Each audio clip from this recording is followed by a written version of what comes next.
অপরাধ না। বিএনপি সবাই করে, পলিটিক্স করাই এই জন্য যে একটা মানুষকে এভাবে গুম করে দিবে, আমাদের দল ক্ষমতায় না আসে এটা কিছু হবে না, কারণ আমাদের দলের জন্যই তারা গুম হয়েছে। জাতীয়করণের ঘোষণা বাস্তবায়নে 24 ঘন্টার আলটিমেটাম দিলেন ইবতদায়ী মাদ্রাসা শিক্ষকরা।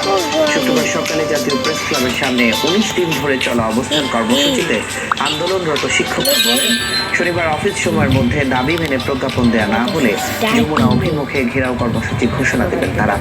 দেশের বিভিন্ন প্রান্ত থেকে প্রেস ক্লাবের সামনে জড়ো হয়ে বিক্ষোভ করেন শিক্ষকরা। জাতীয়করণের ঘোষণা দিয়েও একটি বিশেষ মহলের চক্রান্তে তা বাস্তবায়ন করা হচ্ছে না বলে অভিযোগ শিক্ষক নেতাদের। সরকার বা হাকুমের কাছে আমাদের আকুল আবেদন, আমাদেরকে অনতিবিলম্বে আমাদের দাবি দাবা মেনে আমাদেরকে পাঠদানের ক্লাসে আমাদের মাদ্রাসা ছাত্রছাত্রীদের মাঝে ফিরিয়ে দেওয়ার ব্যবস্থা করুন। জাতীয়করণের ঘোষণা বাস্তবায়নের লক্ষ্যে যদি প্রজ্ঞাপন প্রকাশ করা না হয় তাহলে সকল প্রার্থীরা শিক্ষক শিক্ষাকে নিয়ে লং মার্চ কর্মসূচি পালন করবে। সরকারি জ্বালানি নীতি জনবান্ধব নয়, যার সুযোগ নিয়ে অসাধু ব্যবসায়ীরা বিদ্যুৎ গ্যাসের দামে অন্যায্যতা তৈরি করেছে। 12 কেজির গ্যাসের সিলিন্ডার 300 টাকা বেশি দামে কিনতে বাধ্য হচ্ছেন গ্রাহক। ঢাকা বিশ্ববিদ্যালয়ের অনুষ্ঠানে এসব কথা বলেন ক্যাবের সভাপতি AHM শফিকুজ্জামান। দেশের জ্বালানি খাতে সর্বোচ্চ লুটপাট হয়েছে। জাতীয় রাজনৈতিক দলগুলোকে জ্বালানি নীতি প্রকাশ করারও তাগিদ দিয়েছে সংগঠনটি। বিদ্যুৎ ও জ্বালানি খাতের অনিয়ম দূর করা ও জ্বালানি প্রাপ্যতা নিশ্চিতে তরুণদের সুস্থ হতে যুব সংসদ 2025 আয়োজন করেছে ভোক্তার অধিকার নিয়ে কাজ করা সংগঠন। ঢাকা বিশ্ববিদ্যালয়ে 2 দিনব্যাপী এই আয়োজনের উদ্বোধনী অনুষ্ঠানে জ্বালানি উপদেষ্টা বলেন, ব্যবসায়ীদের সুবিধা দিতে আমদানি নির্ভরতা বাড়িয়ে স্থানীয় উৎপাদনকে নিরুৎসাহিত করেছে সরকার।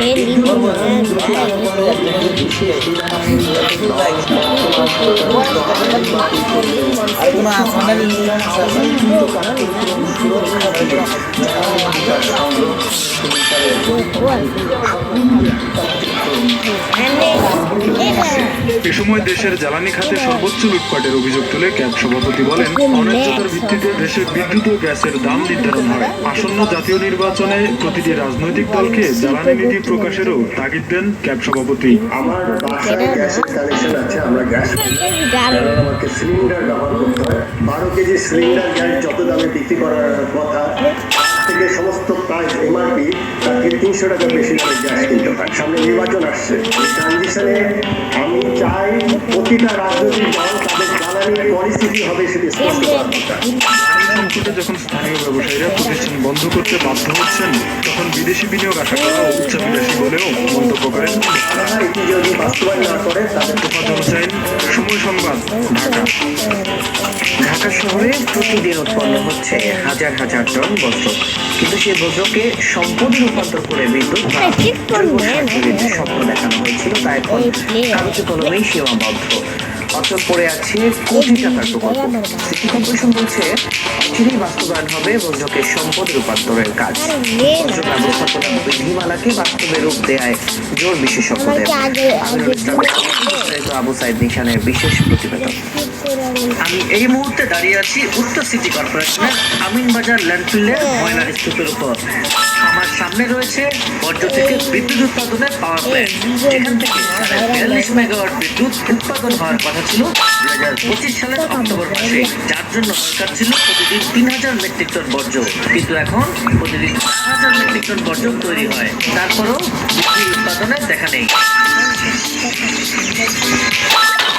প্রতিদিন শুধু শহর এলাকায় তৈরি হয় 47,000 টন বর্জ্য, যার মধ্যে ঢাকার 2 সিটিতে তৈরি হয় প্রায় 8,000 টন। যে বর্জ্য সঠিকভাবে ব্যবস্থাপনা করা গেলে তা হয়ে উঠতে পারে সম্পদ। বর্জ্য থেকে বিদ্যুৎ উৎপাদনের লক্ষ্যে 2023 সালে চীনা কোম্পানি CMECর কাছে 30 একর জমি হস্তান্তর করে ঢাকা উত্তর সিটি কর্পোরেশন। শুরু হয়, কিন্তু সরকার পরিবর্তনের পর থেমে আছে প্রকল্পটি। বর্জ্য পোড়াতে CMECর সঙ্গে চুক্তিতে তাপমাত্রা নির্ধারণ করা হয় 850 ডিগ্রি সেন্টিগ্রেড, অথচ 2021 সালের বর্জ্য ব্যবস্থাপনা নীতিমালায় তা ছিল 1000 ডিগ্রি সেন্টিগ্রেড। তাপমাত্রার এই তারতম্যের কারণে কাজ বন্ধ জানিয়ে ঢাকা উত্তর সিটি কর্পোরেশনের প্রধান বর্জ্য ব্যবস্থাপক জানান, ইস্যুটি সমাধান হয়ে গেলেই আগামী 2 বছরের মধ্যে বর্জ্য থেকে বিদ্যুৎ উৎপাদন সম্ভব হবে। 1000 ডিগ্রি সেলসিয়াস বাংলাদেশ গভর্নমেন্ট চাচ্ছে এবং চাইনিজ গভর্নমেন্ট চাচ্ছে এটাকে 850 ডিগ্রি। এই 150 ডিগ্রি সেলসিয়াস টেম্পারেচারের বিষয়টা এখনো অমীমাংসিত রয়েছে। এটা যদি মীমাংসিত হয়ে যায় আগামী বছর 2-1 মধ্যে আমরা আশা করি ওয়েস্ট বেঙ্গল প্রজেক্টটা ইন ফুল সুইং কাজ করবে। অন্যদিকে থমকে আছে ঢাকা দক্ষিণ সিটি কর্পোরেশনের বর্জ্য থেকে সার তৈরির প্রকল্প। তবে সংস্থাটির প্রধান বর্জ্য ব্যবস্থাপক বলছেন, শুধু সার নয়, বর্জ্য থেকে বেশ কিছু প্রকল্পের কথা, যা আগামী 5 থেকে 6 মাসের মধ্যেই বাস্তবায়ন হবে। এটা কোরিয়ান কোম্পানির মাধ্যমে আমরা বিভিন্ন সিএনজি স্টেশন আমরা ইউজ করার পরিকল্পনা হাতে নিয়েছি। রিনিউয়েবল যে ওয়েস্ট আছে ওই ওয়েস্ট থেকে আমরা জৈব সার রূপান্তর করবো। আগামী 5 থেকে 6 মাসের ভিতরে ওয়েস্ট একটা সম্পদ হিসেবে পরিগণিত হয়ে আমাদেরকে একটা আশার আলো দেয়। বর্জ্য ব্যবস্থাপনা বিধিমালাকে মাঠ পর্যায়ে বাস্তবে রূপ দেওয়ার উপর জোর দিচ্ছেন বিশেষজ্ঞরা। আমাদের সম্পদে করতে চাই তাহলে প্রথম কাজটা হচ্ছে জৈব এবং অজৈবটাকে পৃথক করতে হবে। এই কাজটা বিধিমালায় বলা আছে, এটা পৌরসভার সাথে কাজ করে এটাকে ইমপ্লিমেন্ট করতে হবে। বর্জ্য থেকে বিদ্যুৎ, জ্বালানি কিংবা সার উৎপাদন সম্ভব হলে একদিকে যেমন অর্থনৈতিক সুবিধা পাওয়া যাবে, অন্যদিকে কমবে বিদ্যুৎ ও জ্বালানির ঘাটতি। আবু সাইদ নিশান, সময় সংবাদ, ঢাকা। গাজীপুরের অলিগলিতে নিয়ম বহির্ভূতভাবে গড়ে উঠেছে ঝুটের গুদাম। আবাসিক এলাকায় এসব গুদাম ও দায়সারা লাইসেন্স প্রক্রিয়ার কারণেই এই শিল্পাঞ্চল পরিণত হয়েছে মৃত্যু ফাঁদে। অথচ প্রত্যাশা ছিল রাজনৈতিক পালাবদলের সঙ্গে হয়তো শেষ হবে দীর্ঘদিনের এই অনিয়ম। এমন বাস্তবতায় প্রতিনিয়ত আতঙ্ক দিন কাটছে স্থানীয়দের। জুনায়েদ রুবেলের তোলা ছবিতে বিস্তারিত মেহেদী হাসানের রিপোর্ট। আগুনে পুড়ছে একের পর এক গুদাম। ঝুটেরই আগুনের সামনে যেন অসহায় দমকল বাহিনী। লেবুর শিখায় ঝুটের গুদামের পাশাপাশি ক্ষতিগ্রস্ত হয়েছে দোকানপাট আর স্কুল। সূত্রপাত কিভাবে কিংবা কেনই বা ভয়াবহ এই আগুন, এসব প্রশ্নের উত্তর খোঁজার আগেই আবারও ঘুরে দাঁড়ানোর চেষ্টা। ক্ষত ভুলে ধ্বংসস্তূপে চলছে আরো বড় আকারের তৈরির কাজ। সাধারণত শুকনো মৌসুম অর্থাৎ শীতকালকে বলা হয় আগুনের ঝুঁকির মৌসুম। তবে গাজীপুরের চিত্র ভিন্ন। প্রায় প্রতিদিনই এখানকার কোনো না কোনো ঝুট গুদামে আগুন লেগেই থাকে। নিয়ম বহির্ভূতভাবে যত্রতত্র গড়ে ওঠা কারখানা, ফায়ার সেফটি না মানায় এর অন্যতম কারণ বলছেন সংশ্লিষ্টরা। তার উপর আবাসিক এলাকায় গুদাম নির্মাণ করায় আতঙ্ক বাড়িয়েছে আরো কয়েক গুণ। আগুন লাগলে তো মানুষের ব্যাপক এটার কোনো দিক কোনো থাকে না। শুধু ঝুট না, সাথে পলিথিন সহ নানা ধরনের কেমিক্যাল জাতীয় জিনিসপত্রগুলো গোডাউনের মধ্যে থাকে। থাকা জায়গায় এই গুদামগুলো করানো উচিত। নির্দিষ্ট একটা এরিয়া থাকা উচিত। শুধু আবাসিক এলাকায় নয়, ঝুট মজুত করা হয়েছে মানুষের বাসাতে। দায়সারা লাইসেন্স প্রক্রিয়া আর কর্তৃপক্ষের নজরদারির অভাবে এই শিল্পাঞ্চল পরিণত হয়েছে মৃত্যু ফাঁদে। এখন বাস্তবতায় সব পক্ষ থেকে সমন্বয় পরামর্শ ফায়ার সার্ভিসের। যারা আছে তারা লাইসেন্স নিতে চায় না, তারা এই যে লাইসেন্স নিচ্ছে না বা অগ্নি নিরাপত্তা ফলো করছে না, তার জন্য আমরা পাশাপাশি আইন প্রয়োগ করছি। রাজনৈতিক পালাবদলের সঙ্গে এই অনিয়মের শেষ হওয়ার প্রত্যাশা ছিল গাজীপুরবাসীর। তবে বাস্তবতায় অবৈধ এসব গুদাম দিন দিন বেড়েই চলছে। ফায়ার ব্রিগেড শর্ত সাপেক্ষে কিছু গুদামকে লাইসেন্স দিচ্ছে, কিন্তু সেই শর্তগুলো পূরণ হচ্ছে কিনা সেদিকে নেই তদারকি বা মনিটরিং। এ বিষয়ে ক্যামেরার সামনে মন্তব্য করতে রাজি হয়নি সিটি কর্পোরেশন কর্তৃপক্ষ।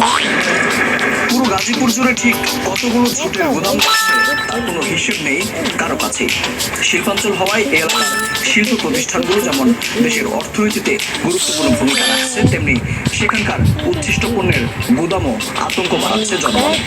তাই তো নগরবাসীর প্রশ্ন, কবে শৃঙ্খলা আসবে এই খাতে? মেহেদী হাসান, সময় সংবাদ, গাজীপুর। 10 বছর মেয়াদী প্রতিরক্ষা চুক্তিতে সই করেছে যুক্তরাষ্ট্র ও ভারত। মালয়েশিয়ার কুয়ালালামপুরে দুই দেশের মধ্যে এই চুক্তি সই হয়। শুক্রবার মুখোমুখি বৈঠকে বসেন ভারতের প্রতিরক্ষা মন্ত্রী রাজনাথ সিং ও যুক্তরাষ্ট্রের সমরমন্ত্রী পিট হেগসেট। বৈঠক শেষে সই হয় দীর্ঘমেয়াদী প্রতিরক্ষা কাঠামো চুক্তি। এর মধ্য দিয়ে দুই দেশের মধ্যে গোয়েন্দা তথ্য বিনিময়, অস্ত্র প্রযুক্তি ভাগাভাগি এবং যৌথ মহড়ার পরিসর আরও বাড়বে বলে জানান তারা। চুক্তির বিষয়ে হেগসেট বলেন, এটি দুই দেশের সেনাবাহিনীর মধ্যে গভীর সহযোগিতার ভিত্তি স্থাপন করবে।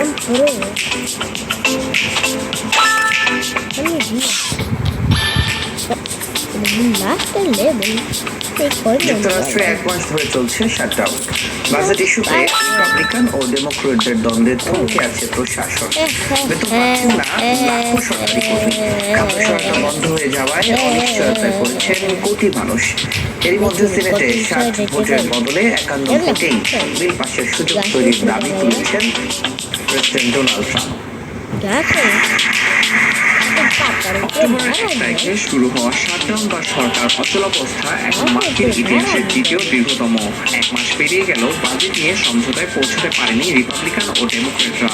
বাজেট পাশে ব্যর্থ হওয়ার পর থমকে গেছে প্রশাসন। প্রায় 7,30,000 কর্মী বিনা বেতনে কাজ করছেন। ছুটিতে আছেন 6,70,000 কর্মী। ডেমোক্রেটরা আপোষ না করলে ব্যাপক কর্মী ছাঁটাই করবেন বলে হুঁশিয়ারি দিয়েছেন মার্কিন প্রেসিডেন্ট ডোনাল্ড ট্রাম্প। সবচেয়ে বড় আঘাত এসেছে নিম্ন আয়ের জনগোষ্ঠীর উপর। সম্প্রতি 20 লাখ মার্কিন নাগরিক যে খাদ্য সহায়তা পেতেন তা এই সপ্তাহে বন্ধ হওয়ার দ্বার প্রান্তে। খাদ্য সহায়তা চালু রাখতে ডেমোক্রেটরা $5 বিলিয়ন জরুরি তহবিল ব্যবহার করার আহ্বান জানালেও হোয়াইট হাউস জানিয়েছে আইনগতভাবে ওই তহবিল ব্যবহার করা সম্ভব নয়। স্বাস্থ্য বিমা ভর্তুকি নবায়ন না হলে প্রিমিয়াম বেড়ে যেতে পারে গড়ে 14%, যা মারাত্মকভাবে প্রভাব ফেলবে 2 কোটিরও বেশি মানুষের জীবনে। সামাজিক মাধ্যম এক পোস্টে বলেন, ডেমোক্রেটরা সম্পূর্ণ পাগল হয়ে গেছে। এখন সময় এসেছে ফিলবাস্টার নিয়ম তুলে নিউক্লিয়ার অপশন চালু করার। এতে 60 ভোটের বাধা তুলে সাধারণ সংখ্যাগরিষ্ঠতা অর্থাৎ 51 ভোটে বিল পাশের সুযোগ তৈরি হবে। এর মাধ্যমে ডেমোক্রেটদের বাধা এড়িয়ে দ্রুত সরকারি